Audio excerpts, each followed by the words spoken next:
Level 1. The contractor.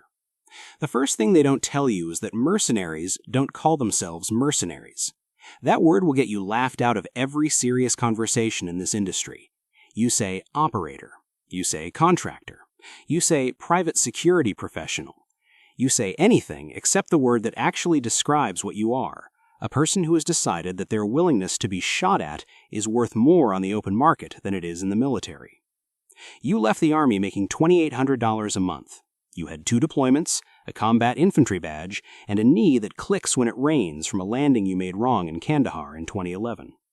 You saw a job posting on a private military forum. $600 a day. Close protection, Iraq. You did the math on a napkin.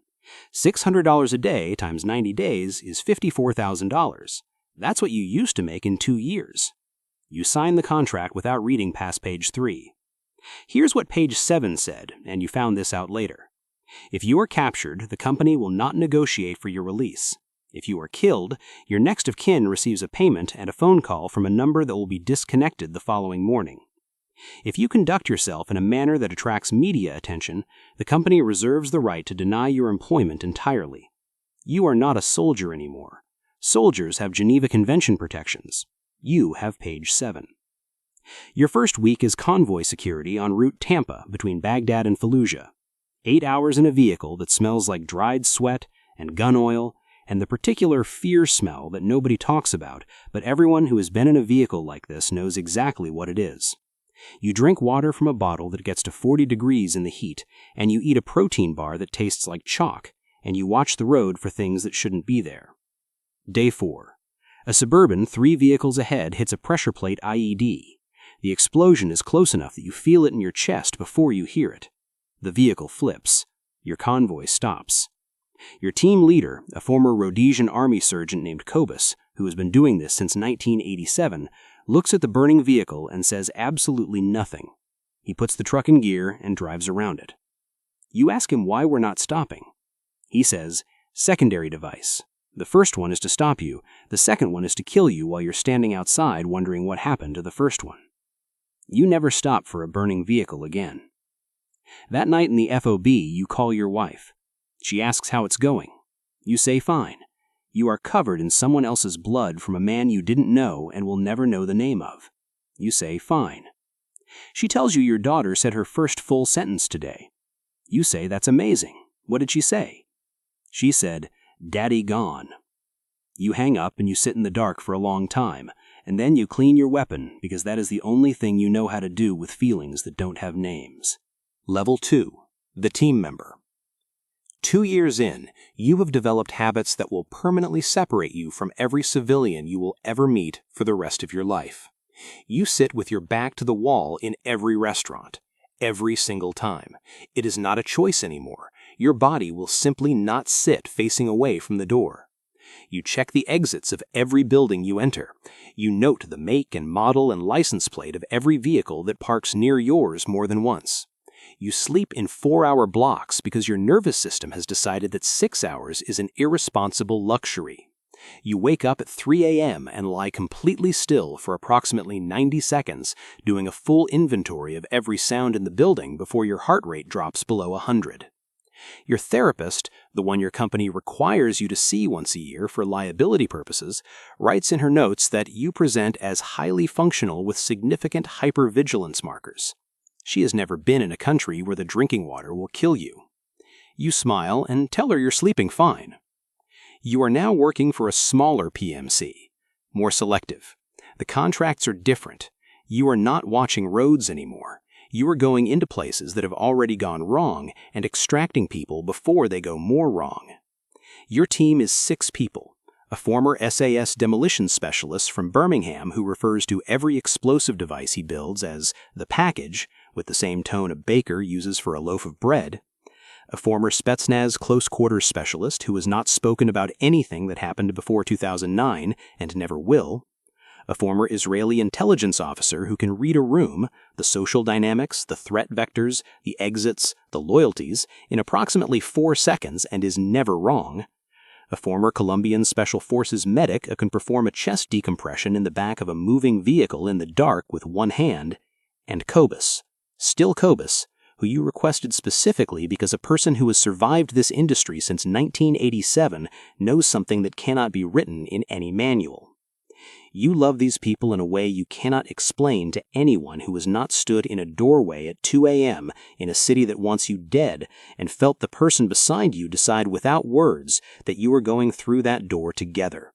You will never love anyone else this way. Your wife knows this. She has never said it out loud, but she knows. Level 3. The team leader. Here is something nobody tells you about leading a team of operators into a dangerous situation. The 30 seconds before it begins. The 30 seconds when you're outside the door, or behind the vehicle, or in the dark at the edge of the compound, and the thing is about to happen.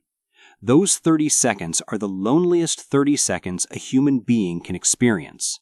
Because everyone is looking at you. 6 people who are about to put their bodies between bullets and whatever the mission requires are looking at the back of your head or the side of your face, and they are waiting for you to make the call. And you are making the call on incomplete information. You are always making the call on incomplete information. The intelligence said 12 personnel. Your eyes are telling you there are more vehicles than 12 personnel would need. The intelligence said the building has 2 exits. The thermal image you're looking at suggests a third. You have approximately 4 seconds to decide whether the mission continues or aborts. Abort means the client loses confidence, the contract ends, 30 operators go home without pay. Continue means you might be walking your team into something the intelligence missed. You say go. You say go every time. That's why they gave you this job. You've lost people now. 2 of them. Marcus in Libya, a father of 3 from Pretoria, who was killed by a 14-year-old with a Kalashnikov at a checkpoint that wasn't supposed to be there. Danny in a location you will refer to for the rest of your life only as the Valley, because saying the actual name makes your chest do something you can't control in public. Here is what they don't show you in the films. After you lose someone, the paperwork takes 4 hours. Incident report, casualty notification protocol, equipment inventory, because the equipment belongs to the company and must be accounted for regardless of what just happened to the person who was carrying it. You fill out forms about a dead person's rifle while their blood is still on your hands, because the forms have a 6-hour submission window, and the company takes the 6-hour window seriously. Then you brief the next operation, because the contract continues, because the conflict continues, because nobody on the client side is taking a day to process anything. The war doesn't take personal days, and neither do you. You eat, you sleep 4 hours, you brief the next operation. That's leadership at this level. Not inspiration, not strategy, just the ability to keep functioning after things that should stop a person from functioning. Level 4. The Site Commander. You have a desk now. This is both a promotion and a kind of death. The desk is in a prefabricated command post in a forward operating base in a country whose government has officially denied your presence here in 3 separate UN sessions. You have 30 operators across 5 teams. You have intelligence feeds from 3 different sources that frequently contradict each other. You have a sat phone that rings at hours that no longer have names because you stopped thinking in time zones 18 months ago. Here is what command at this level actually looks like at 4 a.m. on a Tuesday.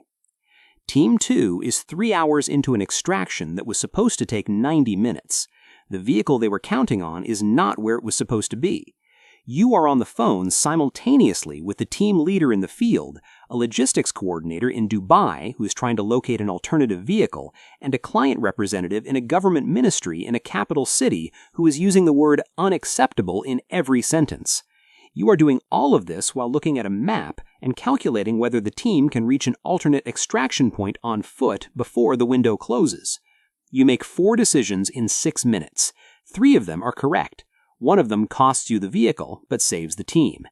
You will second-guess that 4th decision for the next 3 years, but the team comes back, and that is the only metric that matters tonight.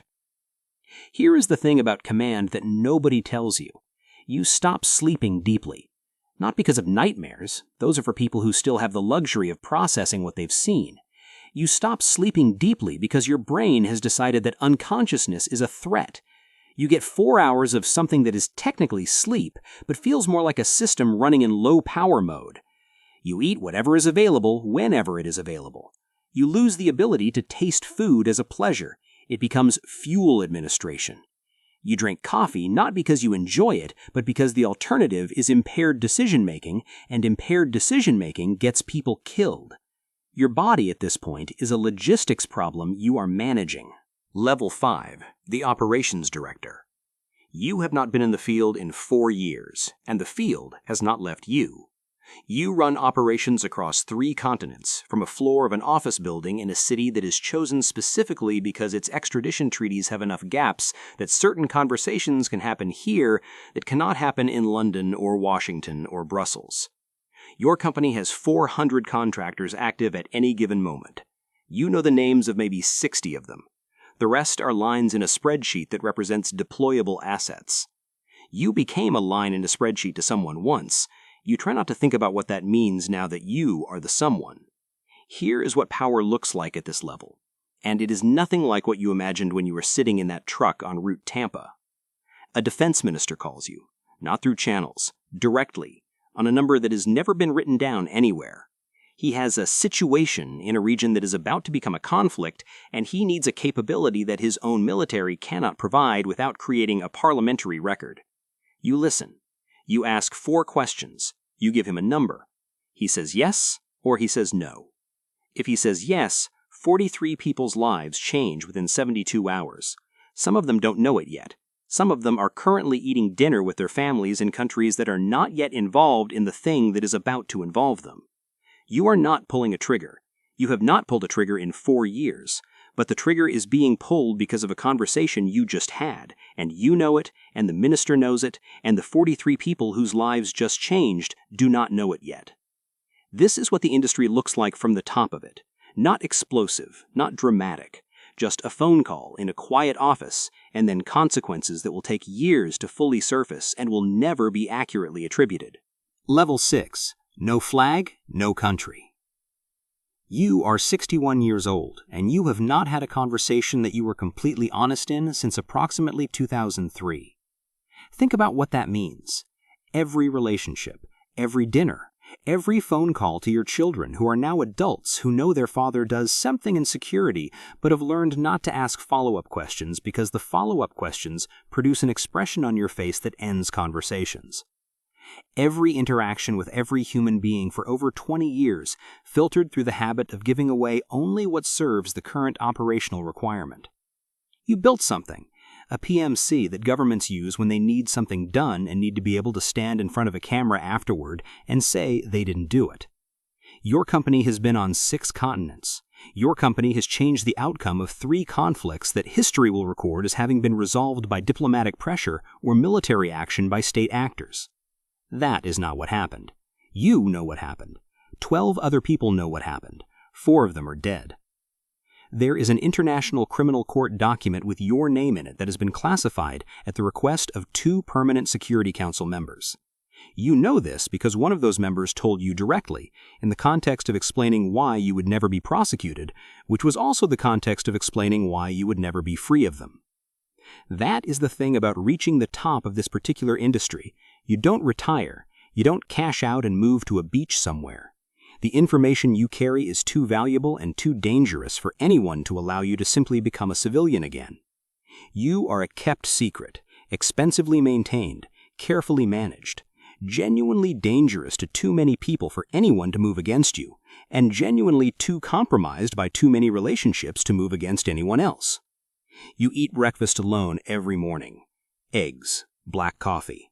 You read 3 intelligence briefings before 7 a.m., 2 from sources that would horrify the governments who think those sources are exclusively theirs, and 1 that you compile yourself from a network of people who report to no flag and answer to nothing except the ongoing arrangement. Somewhere right now a city is burning that wouldn't be burning if you had made a different phone call in 2019. You pour another coffee. You made the right call in 2019. You always make the right call. That's what you tell yourself at 4 a.m. when the thing that is not quite sleep has released you, and the dark is doing what the dark does, and 61 years of right calls are lined up in the room with you like a jury that never speaks but never leaves. You pour another coffee. You get back to work.